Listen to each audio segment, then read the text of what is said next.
সকল মনে দুঃখ যারা গে আমি তার কাছে জুড়াই রে আমার প্রাণে কাঁদে যারা সাই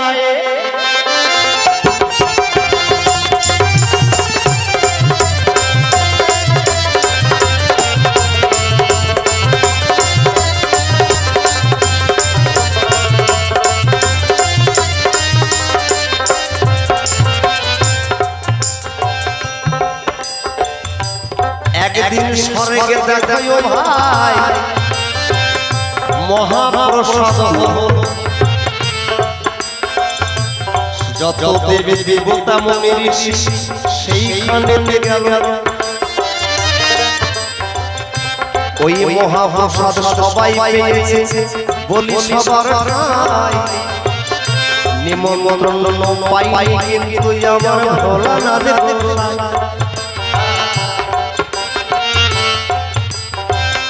নারদ মুনি চট করে দেখো শিবের কাছে গেল গিয়ে তখন করজোরে একটা প্রণাম জানালো ও ভোলানাথ তোমার কাছে আমি বলতে চাই ৩৩ কোটি দেবতার মালিক ভোলানাথ গোসাই স্বর্গে দেখো আজকে মহা প্রসাদ হয়েছিল কি কারণে তুমি গেলে না সেখানে একটু সুন্দর ফুলে বলো ভোলানাথ ভাই নারদ মুনি তোরে বলতে চাই আসলে মহাপ্রসাদের নিমন্ত্রণ কিন্তু আমি পাই নাই এই কথা শুনে নারদ মুনি অবাক হইয়া যায় তারপরে কি ঘটনা ঘটল সুন্দরভাবে শেষ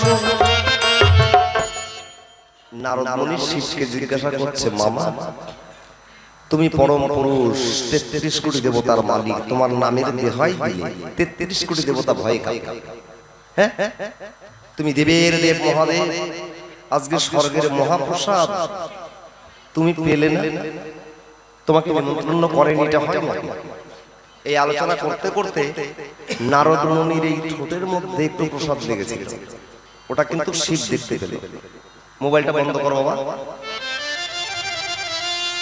এইবার চট করে শিব ওই ঠোঁট থেকে প্রসাদটা নিয়ে নিজের মুখে দিয়েছে দিয়ে বলে নারদ তুই তো খালি প্রসাদ পেয়েছিস তাই না আর আমি ভক্তের বদলের উচ্ছিষ্ট প্রসাদ সেটা মহা মহা প্রসাদ আমি সেটা পেয়েছি অতএব আমারও তোর থেকে বড় পাওনা হলো নারদ মুনি তো শয়তান দুর্গার কাছে গিয়ে বলছে মা আজকে ভোলানাথ গোসাই মহাপ্রসাদ গ্রহণ করলো তুমি পেলে না দেবী দুর্গার আগে শিবকে বলছে শিব আমাকে বাদ দিয়ে তুমি মহাপ্রসাদ গ্রহণ করেছো পাবে না মা দেব অভিশাপ এই জগতে তোমার পূজা যেখানে হবে তোমার ভক্তরা তোমার প্রসাদ নেবে তারা প্রসাদ নিয়ে কুকুর জ্বলিয়ে যাবে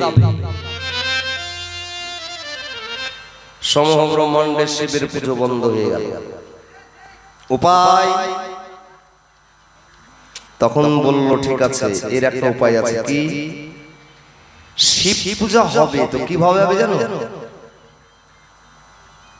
বলল যেখানে শিবলিঙ্গ আর গৌরীপাঠ এক জায়গাতে থাকবে মানে মা আর বাবা এক জায়গাতে থাকবে ভক্তরা ভক্তি ভাবে নিষ্ঠা হয়ে যদি সেখানে জল ঢালে মহাফল পাবে আজকে কোথায় জল ঢালবা শিবের জটার মাথায় না শিবলিঙ্গ গৌরীপাঠ যেখানে আছে সেখানে কোথায় জল ঢালিয়া অতএব সেখানে মার বাবা আছে কেন আমার এই দেহটা দুই অঙ্গের সৃষ্টি হাড় নাড় মণি মগজ রক্ত মাংস চুল চর্ম চারটা বাবার চারটা মায়ের তাই না এই অংশটা আমার না কিন্তু এই দেহটা আমার না দেহের মাংস যদি আমার মায়ের হয় হাড্ডিটা আমার বাবা তাহলে আমার দেহটা ওই দুই অংশ দিয়ে অতএব আমি সন্তান হয়ে যদি বাবা মাকে ভালো না বাসি আমার এই জন্মটা বৃথা তাই শিব দুর্গার পূজা করা মানে এটা বুঝিয়ে দেওয়া, ওরে জীব মা বাবার সেবা করা, অন্য কিছু না। এই তো তোমার কথার জবাবে কথাই মিটে গেল। চাঁদ বদনে সবাই মিলে হরি হরি বলো, হরি হরি।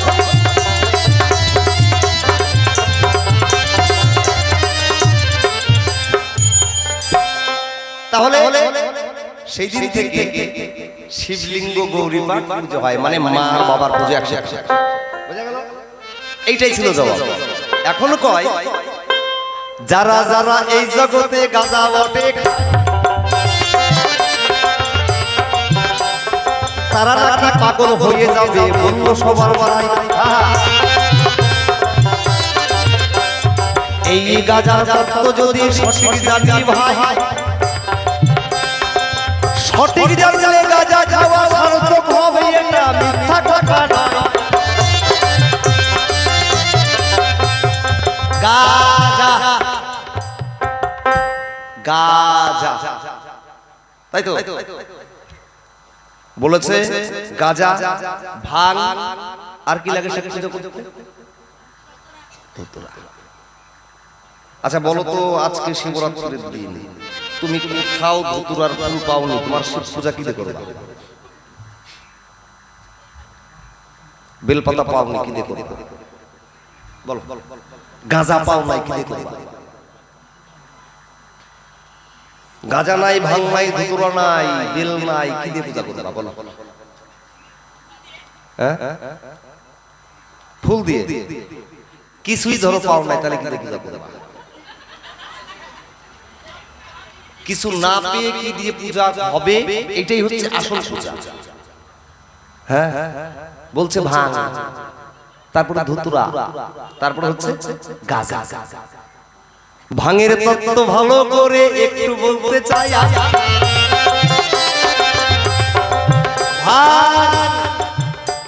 এই মায়াময় সংসারে এসে আমার আমার করে আমরা সবাই মেতে আছি, তাই না? আমার ছেলে, আমার মেয়ে, আমার বাড়ি, আমার গাড়ি, আমার স্বামী, আমার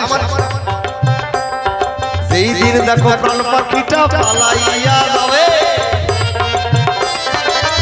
আমার আমার খবর পরে থাকবে দেহ নীরব হইয়া রবে।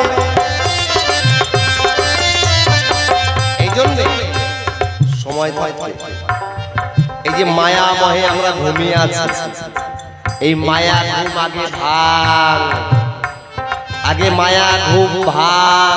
এই যে ভাঙ, ওই গাছের ভাঙ নয়। তারপরে ধুতুরা, ধুতুরার ফুল, মনের ময়লা মাটি কুটি নাটি যদি ধুবি তোরা কিচ্ছু লাগে না। কে কি বিধান দিল দেখার দরকার নাই, কারণ শিব পূজা এই ধরাধামে প্রথম যেদিন হয় সেদিন কিচ্ছু ছিল না, যে করেছিল কিচ্ছু দিতে পারে না। কি দিকে সে যে অজান্তে বেলপাতা দিয়েছিল সে নিজেও জানত না। তাই শিব পূজা করতে গেলে এই মনের ময়লা মাটি কুটি নাটি আগে ধো তোরা বোঝা গেল। এই মনের ময়লা মাটি থাকলে শিব পূজা হবে না। পবিত্র মনে বাবা ভোলানাথের পুজো দিতে হয়, ঠিক আছে? তারপর বলছে গাঁজা। আরে কি গাঁজা? ওই যে এভাবে টান, ওইটা ওই গাঁজা বাবা জীবনেও খায় নাই, ওই গাঁজা বাবা জীবনেও খায় নাই। আমরা মরে গেলে কোথায় যাব? কোথায় যাব? শ্মশান। শিব ঠাকুর থাকে কোথায়? শ্মশান। মা কালী থাকে কোথায়? শ্মশান। ওরা কি বুঝাতে চাইছে? ওরা বুঝাতে চাইছে ওরে মন কতদিন থাকবি এই মায়া মহে সংসারে মেতে আয়, আসবি তো একদিন শ্মশানে, আসবি না? যাবি না? পার্থক্য আজ শ্মশানে বসে আমি নাম গুণগান করি, আর যেদিন তুই যাবি সেদিন আর গাইতে পারবি না, কারণ তুই যাবি না। তো তোকে চারজনে মিলে কাঁধে নিয়ে বলো হরি হরি বলতে বলতে শ্মশানে নেবে। অতএব ওই চারজনার কাঁধে আসার আগে তুই হরিনাম গা। আগে যা। কোথায় যাব? গুরুর দ্বারে গিয়ে এই নাম গা। আগে যা, এই নাম গা। এই গা, যার গা যদি এক জায়গায় করে কি হবে? আগে যা, তারপরে গা। জাগা জাগা জাগা জাগা জাগা জাগা হয় না হয় না এই যে গাজা বুঝা গেল এই হরি নাম সবাই মিলে বাহু তুলে একবার হরি বল হরি বল হরি বল হরি বল হরি বল এই নাম বিহীন আর গতি নাই তাই তাই এখানে বললেন ওরে মন সময় থাকতে সবাই মিলে